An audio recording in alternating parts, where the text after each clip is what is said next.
Hi friends, welcome back to our channel খাদ্য রসিক। আজকে আমরা চলে এসেছি আপনাদের কাছে আবার একটি নতুন রেসিপি নিয়ে। আজকের রেসিপিটি দুবাই ফেমাস ইফা চিকেন। খুবই টেস্টি সুস্বাদু হয় রেসিপিটি এবং খুবই খেতে ভালো লাগে। এটা আপনারা অ্যাজ আ স্টার্টার বা কোনো পরোটা রুটি দিয়েও আপনারা ট্রাই করতে পারেন। চলুন তাহলে আজকের রেসিপি ইফা চিকেন শুরু করা যাক।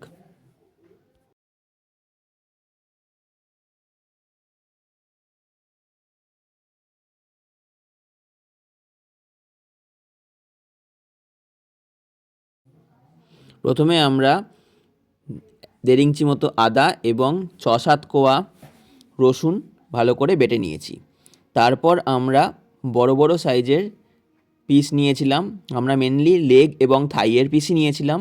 সেগুলোকে ডিপ কাট লাগিয়ে নিয়েছিলাম এবং এই নিচের যে টেন্ডনটা আছে সেটাকেও আমরা কেটে নিয়েছিলাম, যাতে এই পুরো মাংসটা গুটিয়ে না যায় ভাজার সময়।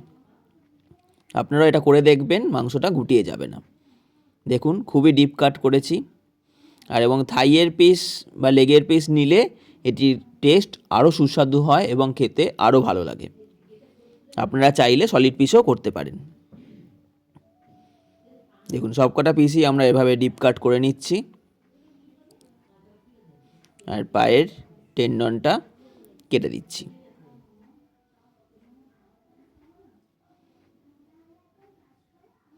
সবাইকে বলবো একবার রেসিপিটি অবশ্যই বাড়িতে ট্রাই করে দেখবেন। খুবই ফেমাস এবং খুবই টেস্টি একটি রেসিপি। আমাদের বাড়ির সবার খুবই ভালো লেগেছিল এই রেসিপিটি। এরপরে আমরা মিক্সিং বলের মধ্যে আগে থেকে জল ঝরিয়ে রাখা টক দই অ্যাড করলাম। মোটামুটি আমরা এখানে 100 গ্রাম মতো টক দই নিয়েছিলাম। এবার এখানে গুঁড়োর মধ্যে নুন, গোলমরিচ গুঁড়ো, ধনে গুঁড়ো, কাশ্মীরি লঙ্কা গুঁড়ো এবং হলুদ গুঁড়ো অ্যাড করলাম। তার সঙ্গে গরম মশলাও অ্যাড করেছি। এরপরে সেই আগে থেকে যে বেটে রাখা বা পেস্ট করে রাখা আদা রসুনের পেস্টটা সেটা অ্যাড করলাম এবং হাফ লেবু আমরা এর মধ্যে খুব ভালো করে নিংড়ে রসটা পুরোপুরি অ্যাড করলাম। এরপরে এই সব কিছু মিশ্রণ খুব ভালোভাবে মিশিয়ে নিতে হবে। আমি হাতে করেই মিশিয়েছি, আপনারা চাইলে স্প্যাচুলা বা চামচের মাধ্যমেও আপনারা এটিকে মিশিয়ে নিতে পারেন। খুব ভালোভাবে মেশাবেন যেন কোনো দানা অংশ না থাকে এর মধ্যে।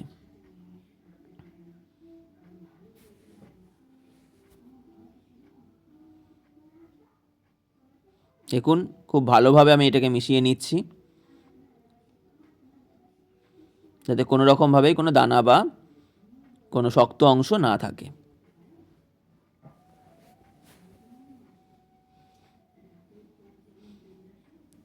আমাদের সমস্ত মশলা মিশিয়ে নেওয়া হয়ে গেছে। এরপরে আমরা এর মধ্যে একটা একটা করে পিস অ্যাড করছি চিকেনের এবং সেই যে কাট লাগানো হয়েছিল সেই কাটের মধ্যেও ভালো করে মশলা ঢুকিয়ে ভালো করে লাগিয়ে নিতে হবে মশলাগুলোকে। যত ভালোভাবে মশলা এই পিসগুলোতে লাগাবেন তত এটি টেস্টি হবে এবং সুস্বাদু হবে, কারণ পিসগুলি অনেক বড়, তাই খুব ভালোভাবে এগুলোকে মশলা লাগিয়ে নেবেন। প্রত্যেকটা পিসই এরকমভাবে আমরা হাতে করে ভালোভাবে কাটের মধ্যে মশলা লাগিয়ে নিয়েছিলাম। এরপরে আমরা এই সব পিসগুলোকে রেস্টে রেখে দিয়েছিলাম ম্যারিনেশনের জন্য। আপনারা ওভারনাইট রাখতে পারেন, আমি ওভারনাইটই রেখেছিলাম। না হলে খুব কম করে হলেও 2 থেকে 3 ঘন্টা অবশ্যই ম্যারিনেশনে রাখবেন, না হলে ভেতরে ফ্লেভার পাবেন না, খেতেও অতটা ভালো হবে না। ওভারনাইট রাখলে সব থেকে বেস্ট হবে। আমরা ফ্রিজে রেখে দিয়েছিলাম ওভারনাইট, এবার ফ্রিজ থেকে বার করেছি। দেখুন একদম সমস্ত জুস টেনে নিয়েছে।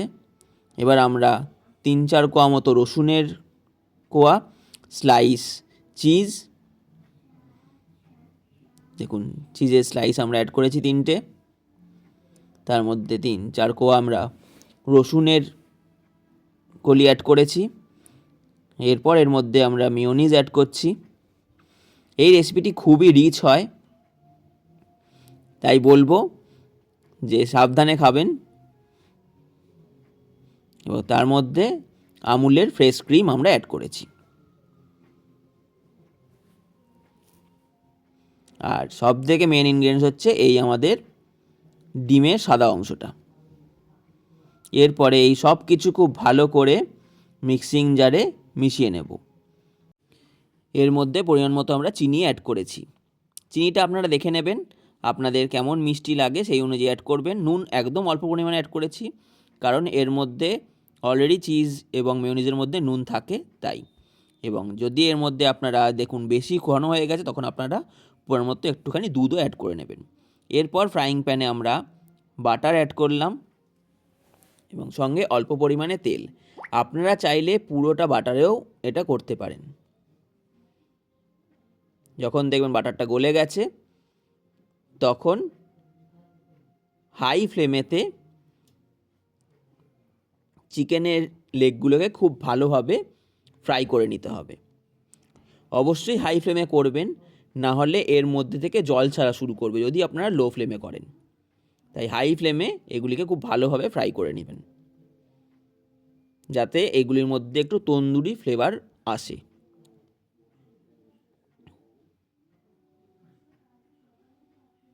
দেখুন সবকটা পিস আমি অ্যাড করে দিয়েছি।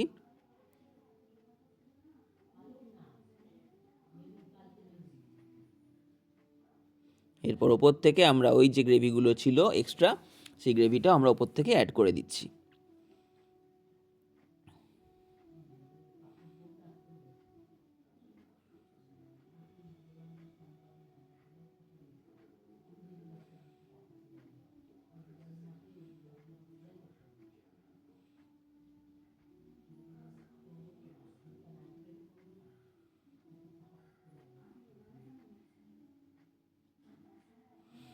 এবারে আমরা উল্টো দিকটা উল্টে দিচ্ছি। বোথ সাইড খুব ভালোভাবে ফ্রাই করতে হবে। তাতেও দেখতে পাচ্ছেন এখানে অল্প পরিমাণে জল ছেড়েছে।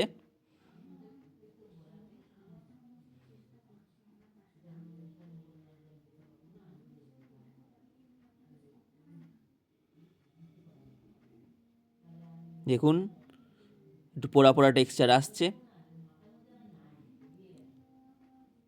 আপনাদের বাড়িতে যদি গ্রিলার থাকে তাহলে অবশ্যই এটাকে গ্রিলারে ট্রাই করবেন, তাহলে আরও দেখতে খুব সুন্দর লাগে। এটা টেক্সচারটা পুরো গ্রিলড টেক্সচার চলে আসে।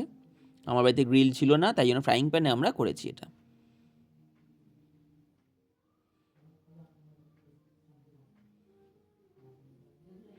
এই যে নিচে যে বাটারটা এবং তেলটা ছিল, যেই জুসটা বেরোচ্ছে সেই জুসটাকে আমরা উপর থেকে আবার একটু ছড়িয়ে দিচ্ছি, যাতে এগুলোর মধ্যে জুসি ভাবটা অবশ্যই খুব ভালোভাবে থাকে, যাতে এটা ড্রাই না হয়ে যায়। দেখুন খুব সুন্দর টেক্সচার চলে এসছে লেগগুলোতে।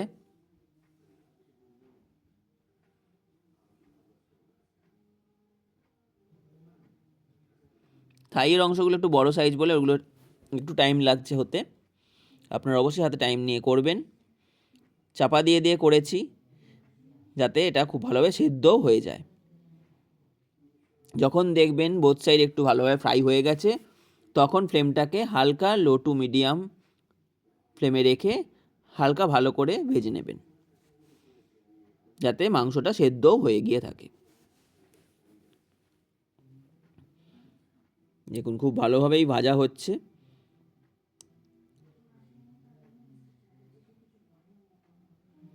আবার চাপা দিয়ে দিয়েছি।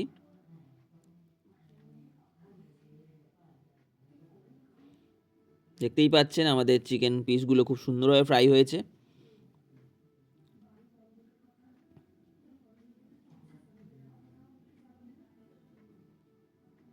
এরপরে ওই যে ক্রিমটা তৈরি করে রেখেছিলাম আমরা চিজ মেয়োনিজ দিয়ে, সেইটাকে এর ওপর থেকে শুধুমাত্র লাগিয়ে দিতে হবে। প্রত্যেকটা পিসের ওপর আলাদা আলাদাভাবে লাগিয়ে দেবেন।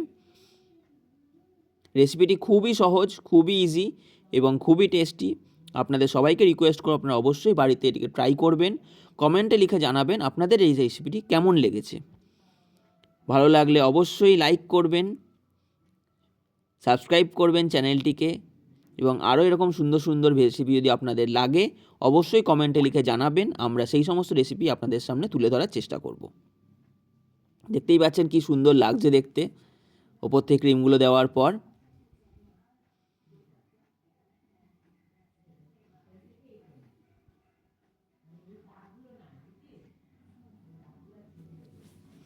আমাদের রেসিপি রেডি।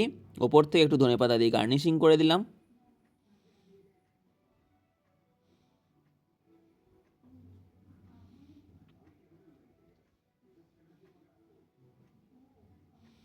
এরপরে এটিকে 5 থেকে 10 মিনিট ফ্লেম অফ করে ঢাকা দিয়ে রেখে দেবেন, তাহলেই এর মধ্যে খুব ভালোভাবে ফ্লেভারটা ঢুকে যাবে।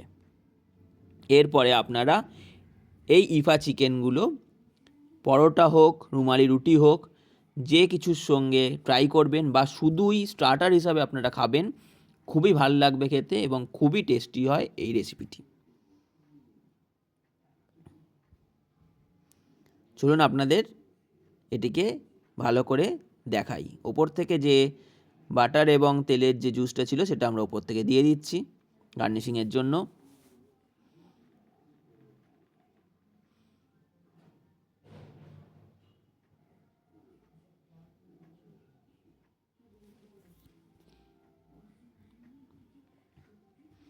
কি সুন্দর দেখতে লাগছে, দেখতেই পাচ্ছেন। চলুন এবার আপনাদের এটি কতটা সফট এবং জুসি হয়েছে সেটাও আপনাদের ভেঙে দেখাচ্ছি। দেখুন হাত দিয়ে ধরতেই পুরো চিকেন থেকে মাংস ছেড়ে চলে আসছে। কতটা জুসি হয়েছে সেটা আপনারা নিশ্চয়ই টেক্সচার দেখে বুঝতে পারছেন। সঙ্গে থাকার জন্য অসংখ্য ধন্যবাদ আপনাদের সবাইকে।